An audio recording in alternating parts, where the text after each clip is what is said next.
Getting ready for end of financial year tip 8 on FBT or Fringe Benefits Tax. If you drive a company vehicle or any of your employees drive a company vehicle, your accountant will need to prepare a Fringe Benefits Tax assessment. The period generally runs from the 1st of April each year until the 31st of March the following year. So as at the 31st of March of each year, an ODO reading of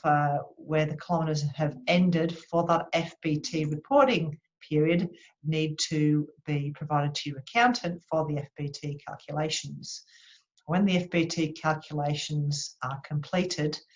within the revenue part of your chart of accounts, if there isn't, there needs to be an other income account code set up, which is simply called employee contribution to FBT income,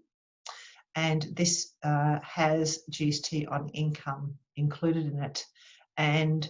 what's important is that the accountant, where FBT is payable, actually enters a manual journal, which you can check under accounting manual journals,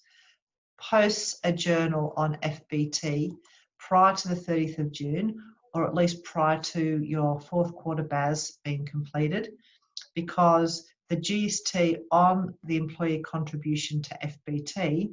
should be included in reporting your June quarter or June monthly BAS, as opposed to it being an adjustment down the track, and it makes that nice and clean. The other thing about FBT reporting, other than requiring your odometer, is also to have a record of any personal car expenses, motor vehicle expenses that you've paid for from your own funds, like fuel, if you have to pay for your own fuel, but the company pays to run the car.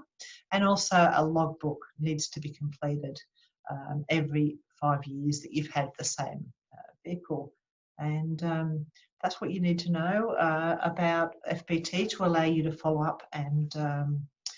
ask your accountant prior to the end of financial year.